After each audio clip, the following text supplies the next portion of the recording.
Je salue les étudiants qui sont présents dans cette salle, africains et russes. Je salue tous les officiels, les personnes politiques, les ambassadeurs, sénateurs et autres qui sont présents dans cette salle. Et parce que mes parents m'ont bien élevé, je salue aussi sans doute les espions français et américains qui se sont infiltrés dans cette salle. Je sais qu'ils ne me quittent jamais dans chacun de mes déplacements. Et nous allons faire en sorte qu'ils ne se soient pas déplacés pour rien aujourd'hui et qu'ils aient beaucoup de notes à prendre.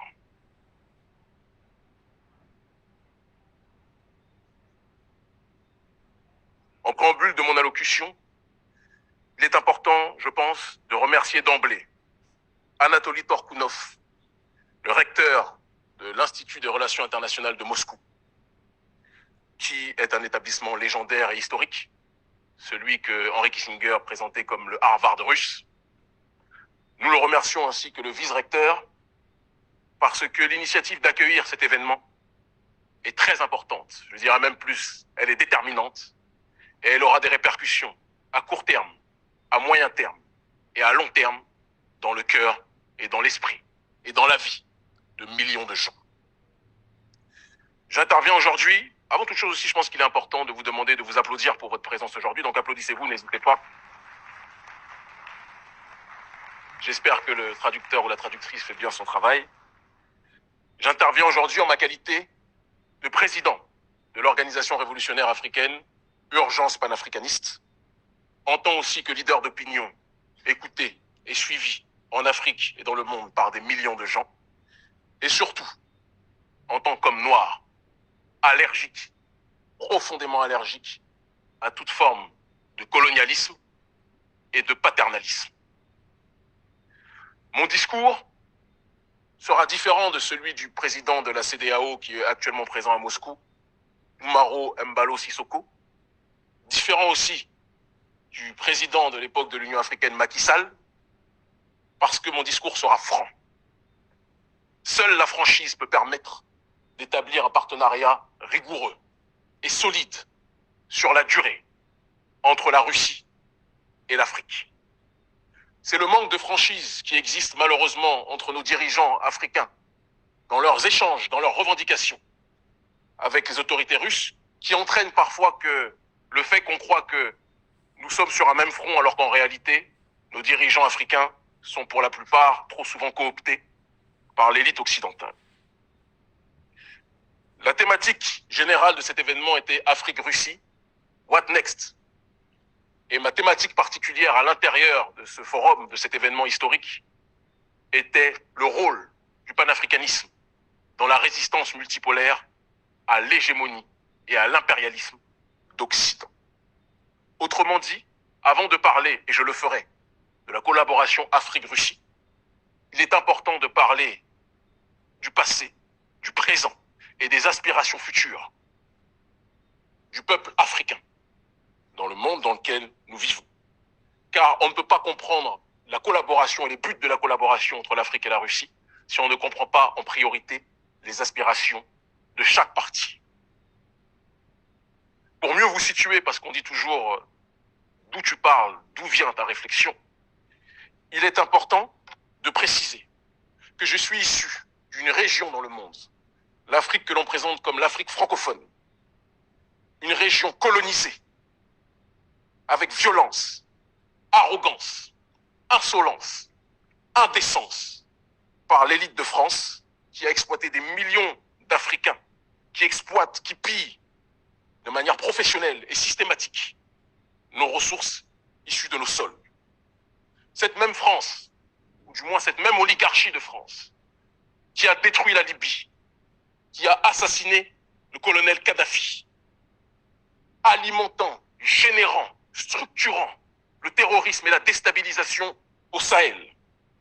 Cette même élite de France, je différencie l'élite de France, j'y reviendrai tout à l'heure, du peuple français qui subit lui aussi les dérives de son gouvernement, cette même élite de France qui par la suite a l'arrogance de venir se présenter comme un pompier voulant éteindre le feu qu'ils ont pourtant allumé au Sahel. Cette même France, cette même élite de France qui nous impose son système génocidaire économique qu'est le franc CFA, qui avantage les entreprises françaises, les multinationales occidentales, mais empêche les populations africaines de commercer efficacement entre elles. Cette même élite de France qui nous impose des dirigeants marionnettes qui tuent leur peuple, tel que le président actuel, parce qu'il faut le dire tel qu'il est, le président actuel du Tchad, Mahamat Déby, soutenu par le président Macron, ce président Mahamat Déby qui assassine en masse sa population. Ou encore, et personne n'y verra du mal, je l'espère, sauf les espions américains et français peut-être dans cette salle, ou encore les dirigeants dirigés, que sont les présidents Alassane Dramane Ouattara, Macky Sall, ils sont nombreux, Patrice Talon, Mohamed Bazoum, Umaro Sissoko Embalo et tant d'autres, je ne peux pas tous les citer, la liste est trop longue, qui suivent les intérêts de l'Occident au lieu de suivre les intérêts des masses africaines. Je suis venu, je vous l'ai dit, pour dire la vérité au monde aujourd'hui, et c'est ce à quoi je vais m'employer. Je ne peux pas non plus passer sous silence, quand on parle d'Afrique, parler de sa diaspora, à travers Haïti, qui depuis la bataille de Vertières, a été persécutée, a été isolée, a été humiliée, a été asphyxiée par l'élite occidentale, et notamment, plus particulièrement, l'élite française et américaine, qui aime voir notre peuple en bas dans cette région du monde. Je me présente donc en face de vous, en tant que voix africaine qui porte dans son ADN les coups reçus, les persécutions subies par le violeur politique, économique, psychologique, pluriséculaire de l'Afrique que constitue l'élite occidentale et plus précisément, en ce qui nous concerne, le gouvernement français. Je précise bien oligarchie et gouvernement et non pas le peuple. Car comme je l'ai dit, les masses occidentales, le prolétariat occidental, subit aussi les dérives de son gouvernement, de leur gouvernement. Et donc je ne veux pas généraliser, essentialiser la responsabilité des crimes commis par leurs élites. C'est donc fort de mon expérience de membre issu d'un grand peuple, courageux et digne, bien que persécuté depuis un certain nombre de temps, que je me présente à vous aujourd'hui. Un peuple qui, parce que arnaqué par les sourires d'anges, alternant avec les coups meurtriers distribués depuis des siècles par l'Occident, n'acceptera plus jamais des partenariats viciés, de gens qui se présentent comme des amis alors qu'ils ne sont là que pour nous dépouiller. J'espère que la traduction fonctionne. Cette attitude de méfiance s'adresse à tous nos partenaires potentiels sans exception. Aucun peuple ne peut fonctionner dans l'autarcie et donc nous avons tous besoin les uns des autres. Mais la limite à cette interdépendance sera le respect ou l'irrespect vis-à-vis de nos peuples, vis-à-vis des principes de souveraineté et vis-à-vis aussi de nos diasporas. Car tout le monde, l'humanité entière, aime les ressources africaines, mais aux quatre coins du monde, les diasporas africaines vivent des problèmes de discrimination, de difficultés d'accès au logement, partout dans le monde, sans exception, et je pense que les vrais partenaires devront faire un effort pour accompagner de la meilleure façon possible nos diasporas. Et c'est dans le cadre de l'exploration, donc, de cette collaboration, venons donc maintenant à l'Afrique-Russie, après avoir placé le décor, de l'exploration et de l'analyse prospective, de la collaboration entre l'Afrique, ce grand peuple d'Afrique, et ce grand peuple de Russie, que je suis présent aujourd'hui.